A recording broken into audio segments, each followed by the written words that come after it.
Hello friends and welcome to the Exams Made Simple, and we are back again with the Hindu Complete Newspaper Analysis for 10th of June 2023। 10 जून 2023 का the Hindu newspaper analysis देखेंगे।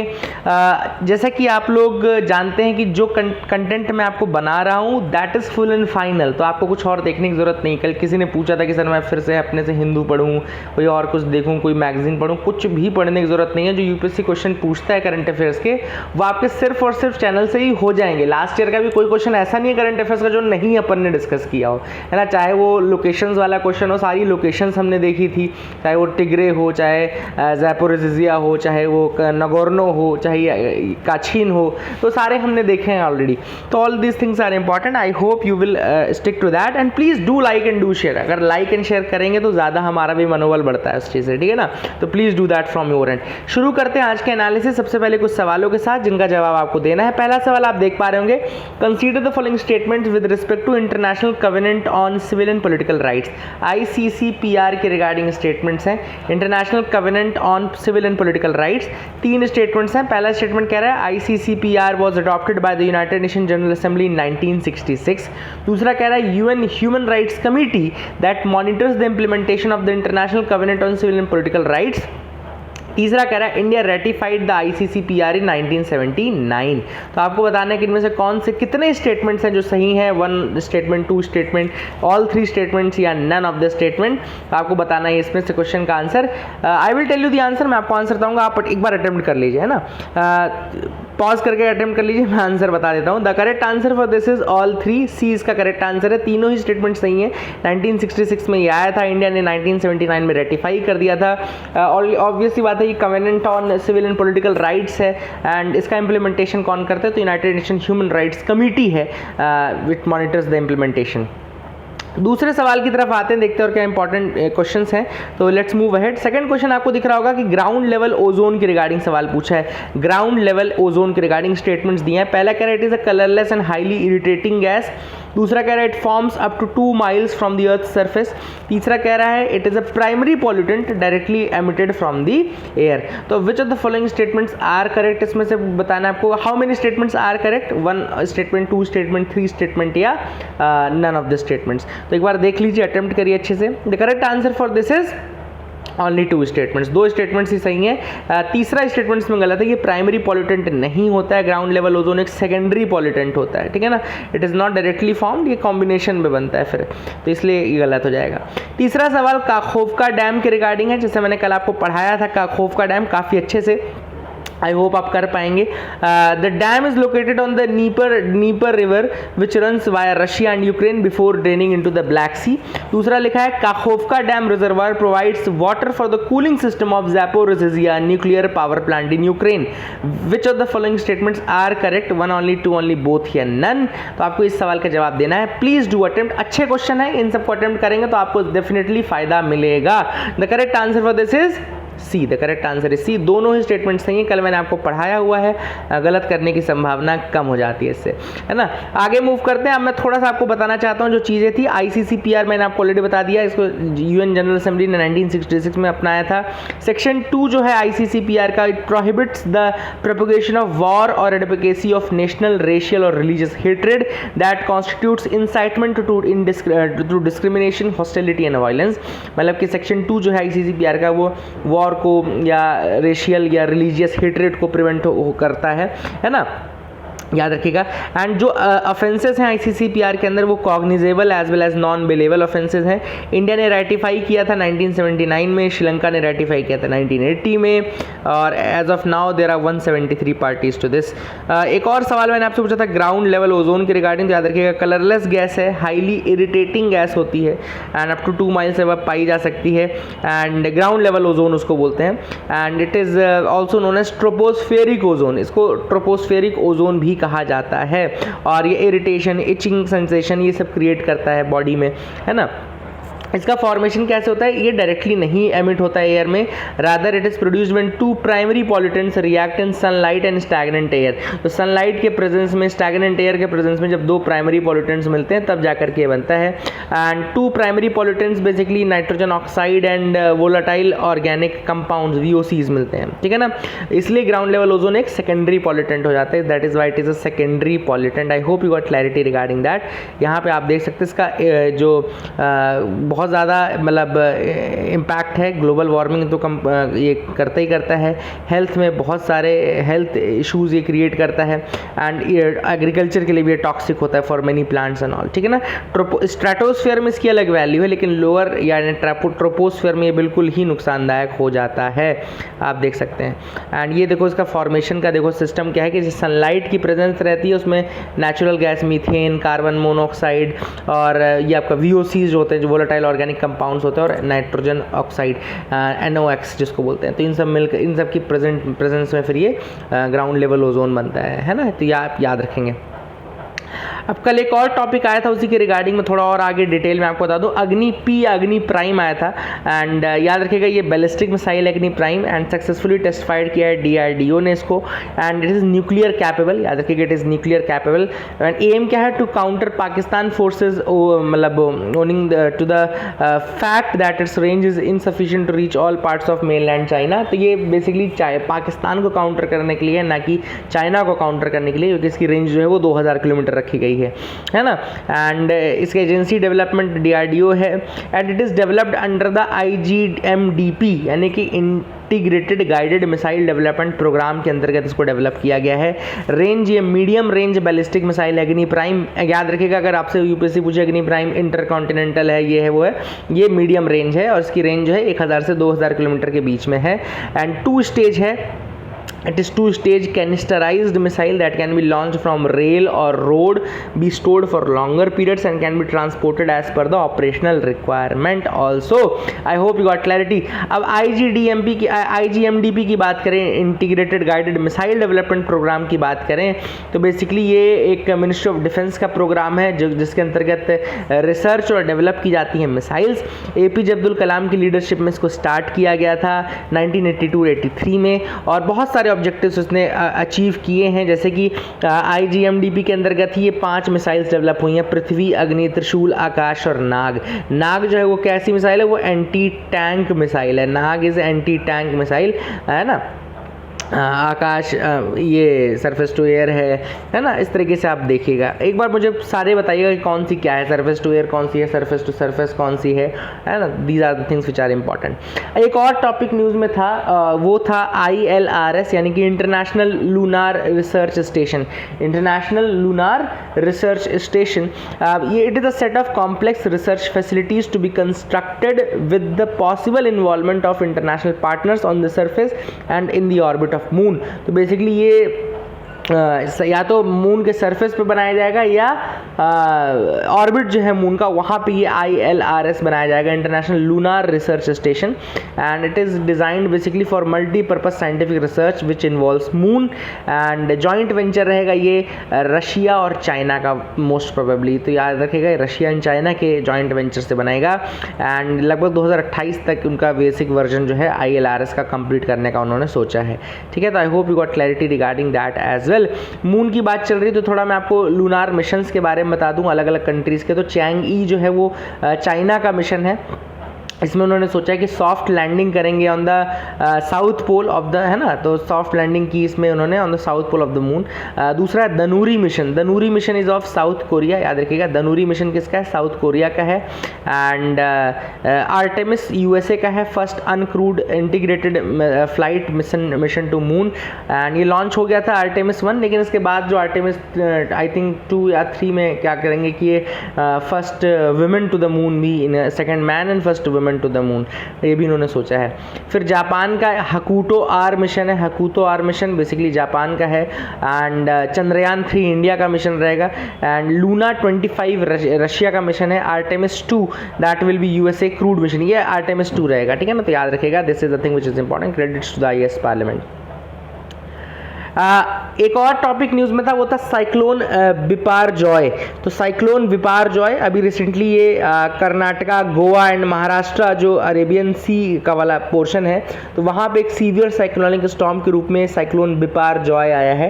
And the name Biparjoy was suggested by Bangladesh, याद रखिएगा, and the word means disaster और calamity इन बंगाली। तो याद रखिएगा, this is suggested by Bangladesh, therefore the word means disaster और calamity इन बंगाली। ठीक है ना, तो याद रखिएगा ये है सीवियर साइक्लोनिक स्टॉर्म जो कि कर्नाटका, गोवा और महाराष्ट्र कोस्ट यहाँ पे आया, साइक्लोन बिपारजॉय। एंड जो नेमिंग का कल्चर है वो 6 रीजनल स्पेशलाइज्ड मीटरोलॉजिकल सेंटर्स हैं, RSMCs जिसको बोलते हैं, 5 regional tropical cyclone warning centres हैं, उनके अंतर्गत ये नेमिंग है। अलग अलग कंट्रीज़ का साइकिल वाइज नेमिंग होता है। 13 कंट्रीज इस पैनल में है, जिसमें Bangladesh, India, Iran, Maldives, Myanmar, Oman, Pakistan, Qatar, Saudi Arabia, Sri Lanka, Thailand, UAE and Yemen, ये कंट्रीज आते हैं। तो I hope you will remember these as well. आगे मूव करते हैं न्यूज़ एनालिसिस पार्ट में, देखते हैं कौन से इंपॉर्टेंट न्यूज़ आर्टिकल हैं। तो यहाँ पे जो पहली न्यूज़ है वो है economy on auto pilot won't overheat for years, है ना।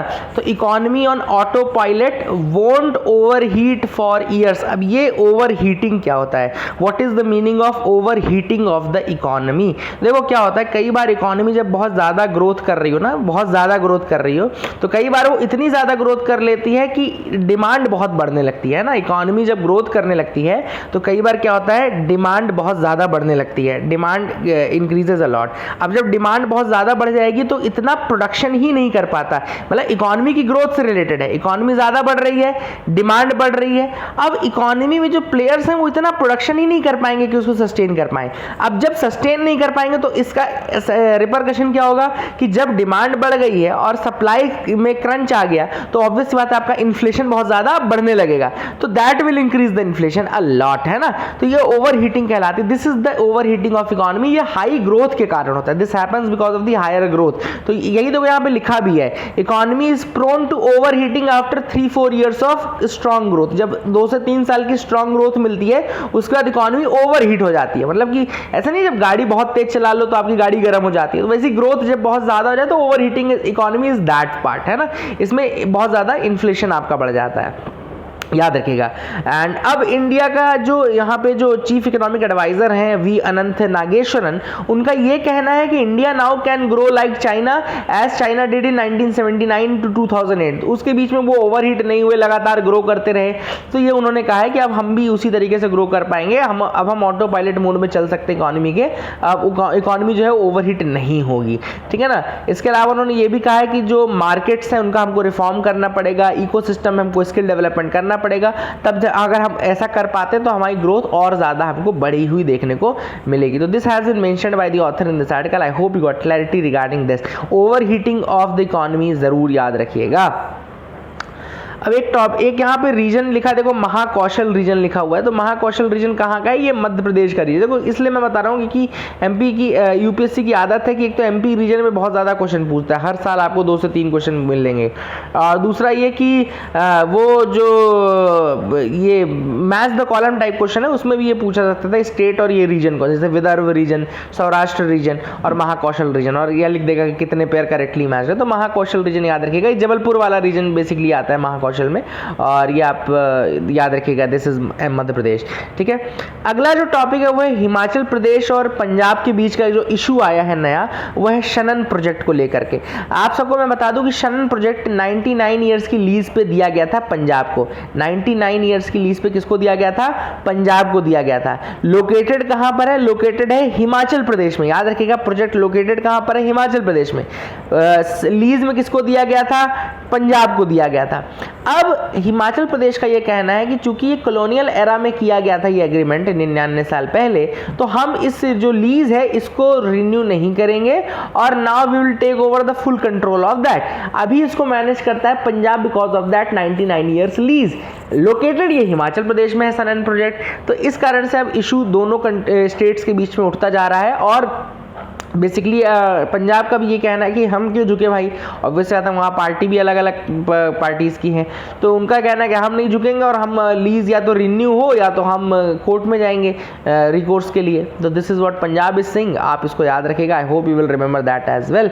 और ये पंजाब में क्या कौन थे राजा थे उस समय, राजा जोगिंदर सिंह बहादुर, याद रखिएगा। पंजाब को दिया गया था, हिमाचल प्रदेश के राजा थे राजा जोगिंदर सिंह बहादुर, उन्होंने दिया था ये 99 ईयर्स की लीज में, और जो कि मार्च 2024 में खत्म हो जाएगी ये लीज।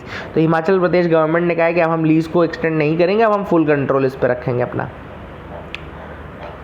अगला एक और चीज़, यहाँ देखो कावेरी अथॉरिटी का लिखा हुआ है, तो कावेरी के बारे में मैं आपको बहुत सारी चीज़ें बता रहा हूँ। देखो यहाँ पे इंपॉर्टेंट है, कावेरी रिवर बहुत इंपॉर्टेंट है। कावेरी का जो ओरिजिन होता है वो ताल कावेरी में वो होता है कूर्ग डिस्ट्रिक्ट कर्नाटका में, जो कि ब्रह्मगिरी रेंजेस हिल्स है वहाँ पे, है ना, याद रखिएगा। ताल कावेरी जो कि यहाँ पे कहाँ पर लोकेटेड है, ब्रह्मगिरी रेंजेस हैं वहाँ पे है, ठीक है ना। और इसका जो स्टेट्स है, कौन कौन से स्टेट्स में ड्रेन करती है, तो कर्नाटका में, तमिलनाडु में, केरला में। ये स्टेट्स 3 हो गए, कर्नाटका, केरला, तमिलनाडु, और एक यूटी हो गया पुडुचेरी का, ठीक है ना। तो एक यूटी किसका हो गया, पुडुचेरी का, याद रखेगा। अब शिवसमुद्रम नाम की जगह है, Shivasamudram, the river branches off into 2 parts, 2 part में यहाँ पे रिवर ब्रांच ऑफ होती है and falls through a height of 91 metre. तो शिवसमुद्रम में फॉल करती है वाटरफॉल और रैपिड्स के रूप में, उसके बाद फिर से मिल जाती है, अगेन मीट्स अप देयर, ठीक है ना, एक बार फिर से मिल जाती है। और ये ज्वाइन करती हैं एंड एक गॉर्ज से निकलती हैं जिसको हम मेकेदातु बोलते हैं। Mekedatu is actually a gorge which is there, याद रखिएगा। मेकेदातु डैम भी एक डिस्प्यूट है, बहुत ज़्यादा आपको पता होगा, कर्नाटका के बीच में और तमिलनाडु के बीच में मेकेदातु डैम। ये मेकेदातु एक्चुअली गोट स्लीप बोलते हैं, गोट स्लीप, ये एक गॉर्ज है, it's a wide gorge there and it continues its journey to form a boundary between Karnataka and Tamil Nadu. तो ये फिर फ्लो करती है और कर्नाटका तमिलनाडु के बीच में एक बॉर्डर बनाती है। होगेनकल फॉल्स बेसिकली वहाँ पे एक ये इंटर करती है मेट्टूर रिजर्वॉयर में, मेट्टूर कंस्ट्रक्ट किया गया था 1934 में। और फिर इसकी पहली ट्रिब्यूटरी आती है भावनी, आती है राइट बैंक ट्रिब्यूटरी के रूप में कावेरी के पास। एंड इसके बाद ये नोई, अमरावती दूसरी ट्रिब्यूटरीज हैं, है ना। आपको एक ऊपर भवानी देख लिया, फिर आपने नोइल देख ली, फिर अमरावती देख लिया आपने, ठीक है ना। तिरुचिरापल्ली को क्रॉस करने के बाद 2 पार्ट्स में रिवर डिवाइड हो जाती है कावेरी 2 पार्ट में डिवाइड होती है तिरुचिरापल्ली को निकलने के बाद, जिसमें नदन पार्ट को कोलेरॉन बोलते हैं, northern part is known as the Coleroon and southern branch को फिर कावेरी के नाम से जाना जाता है। एंड फिर दोबारा से ये 2 ब्रांचेस फिर से जुड़ती हैं, जिनको श्रीरंगम आइलैंड बनाती हैं, they form the Srirangam island, जो 2 ब्रांचेस हैं। एंड कावेरी पे ही कावेरी ब्रांच जो सदर्न ब्रांच थी उसमें ग्रैंड अनिकट बना है, ग्रैंड अनिकट डैम है, जो कहा जाता है कि चोला किंगडम ने बनाया था 1st सेंचुरी एडी में। ग्रैंड अनिकट वो कावेरी में ही बना हुआ है, कावेरी ब्रांच में ही बना हुआ है। I hope you will remember that as well. इसके अलावा कुछ और फैक्ट्स आपको बता दूं कि ये 3 स्टेट्स और एक यूटी है। 3 स्टेट्स कौन कौन से, तमिलनाडु, कर्नाटका, केरला। ड्रेनेज एरिया सबसे ज़्यादा तमिलनाडु का है, दूसरे नंबर पे कर्नाटका का है, फिर केरला का है, याद रखेगा। और इसकी जो ट्रिब्यूटरीज है उसमें शिमशा, काबिनी, अमरावती, भवानी, नोइल और यहाँ पे हेमावती। एंड लॉन्गेस्ट जो ट्रिब्यूटरी है वो हेमावती है, याद रखिएगा, Hemavathi is the longest tributary. All this facts are important, I hope you got clarity regarding that as well. Editorial आज मैं डिस्कस नहीं करूंगा क्योंकि इंपॉर्टेंट नहीं है, बिलीव मी नहीं है ना, आपको बता रहा हूँ इंडिया नेपाल पे है, लेकिन वही फालतू का आर्टिकल है, कुछ ज़्यादा कंटेंट आपको नहीं मिलेगा। और दूसरा जो इलेक्ट्रिसिटी डिस्ट्रीब्यूशन कंपनीज के ऊपर है तो वो that will not be asked, है ना। बेसिकली उसमें प्रॉब्लम्स पूछता है बट इसमें प्रॉब्लम्स बताई नहीं गई हैं। अब सेंगोल इशू को लेकर के जयराम रमेश ने कहा है कि जो बीजेपी की फेक फैक्ट्री है वो एक्सपोज हो गई। This is what they are saying, this is as per the highlight, आप देख पा रहे हैं। एक्चुअली हुआ क्या है कि जो थिरुवावादुथुरई अधीनम जो है, अधीनम बेसिकली एक तरीके से शैवाइट मोनेस्ट्री आप बोल सकते हैं। अधीनम क्या होता है, एक शैवाइट मोनेस्ट्री होती है। और उस मोनेस्ट्री के जो वो उन्होंने ये कहा कि सेंगोल यहाँ से गया तो था, ट्रांसफर तो किया गया था, लेकिन जवाहरलाल नेहरू को ट्रांसफर किया गया था। और सेंगोल क्या पावर ट्रांसफर को रिप्रेजेंट करता है कि नहीं करता, ये एक डिबेटेड इशू है ना, क्योंकि जो थिरुवावादुथुरई अधीनम है उनका कहना है कि ये किस चीज़ को रिप्रेजेंट करता है, ये अनक्लियर है। और ये माउंट बैटन को दिया गया था कि नहीं दिया गया था, ये भी अनक्लियर है ना, जैसा कि बोला गया था, बताया गया है यहाँ पे अभी रिसेंटली। तो all this things have been there, इसीलिए यहाँ पे जयराम इनका कहना है कि एक्सपोज हो गए वो लोग, है ना। आगे देख लेते हैं, Chinook copters join efforts to restore path to Amarnath. Chinook आप सबको पता है कि अमेरिका से हमने लिए हैं हेलीकॉप्टर्स। और चिनूक के बारे में एक चीज़ बता दूं, चिनूक एक्चुअली एक विंड होती है जो कि वार्म विंड होती है ना, याद रखिएगा, वार्म विंड होती है और आइस मेल्ट करने का काम करती है। कनाडा वाले रीजन में आइस मेल्ट करती है। तो आप देख सकते हैं चिनूक किस तरीके से वार्म ड्राई विंड है, इसको याद रखिएगा, है ना। आगे देखते हैं, piped portable water across India will avert 4 lakh diarrhoea deaths find WHO। तो WHO का ये कहना है कि अगर पाइप्ड पोर्टेबल वाटर, जैसा कि इंडिया ने विजन किया है जल जीवन मिशन के अंतर्गत, ये सारे घरों को मिल जाता है तो बहुत सारे डायरिया डेथ जो है उनको अवॉइड किया जा सकता है। WHO का ऐसा मानना है, ठीक है ना।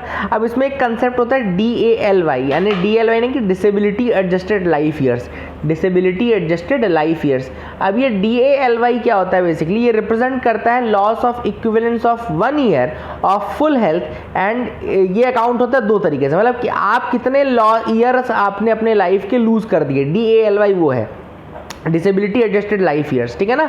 तो loss of equivalent of 1 years, एक साल के इक्विवेलेंट में कितने लॉस आपने किए हैं ईयर्स, बिकॉज ऑफ 2 थिंग्स। पहला तो या तो प्री मैच्योर मोर्टेलिटी हो गई आपकी, तो years lost due to premature mortality हो गया YLL, और एक है years lost because of living with disability, या YLD इसको बोलते हैं ना। तो अगर आपको कोई डिसीज़ है या आप डिसेबिलिटी है, तो ऐसी कंडीशन में जब आप रहते हैं तो उसको बेसिकली बोला जाता है, ठीक है ना। अब एक और चीज़ यहाँ पे कंसेप्ट लिखा है, सेंटर ने क्लेम कहा है कि ये क्लेम किया कि ये 2024 तक 100% कवरेज अचीव कर लेंगे पोर्टेबल वाटर का। Fully functional tap water connection क्या होता है, तो fully functional tap water connection एक ऐसा कनेक्शन है जहाँ पे हाउस होल्ड को कम से कम 55 litres of per capita per day portable water मिलना चाहिए थ्रू आउट द ईयर, ठीक है ना। तो आप याद रखिएगा, I hope you will remember this fact as well. Chinook मैंने आपको बता दिया। सो इसके बाद तो अभी कोई ऐसी न्यूज़ नहीं है। कल आई थिंक चैंपियंस लीग का फाइनल है, कल ही है शायद चैंपियंस लीग का फाइनल, मैन सिटी और इंटर के बीच में है। तो लेट्स सी कौन जीतता है। My best wishes to both the clubs. I hope you got clarity. और आपने यहाँ मैच जो चल रहा है भाई, इसमें जिताओ इंडिया को, है ना, किसी भी तरीके से इंडिया को जिताना है अपने को। हाँ, तो मैंने तो देखा मैच, बट आप लोग भी थोड़ा सा भगवान के सामने प्रे करिए कि India wins this match and we get that गदा। वो गदा एक्चुअली हनुमान जी का प्रतीक है, वो तो हमारे पास ही आना चाहिए। तो that is it for the day. I hope you like the video. Keep loving us, keep sharing us. Thank you, have a nice day.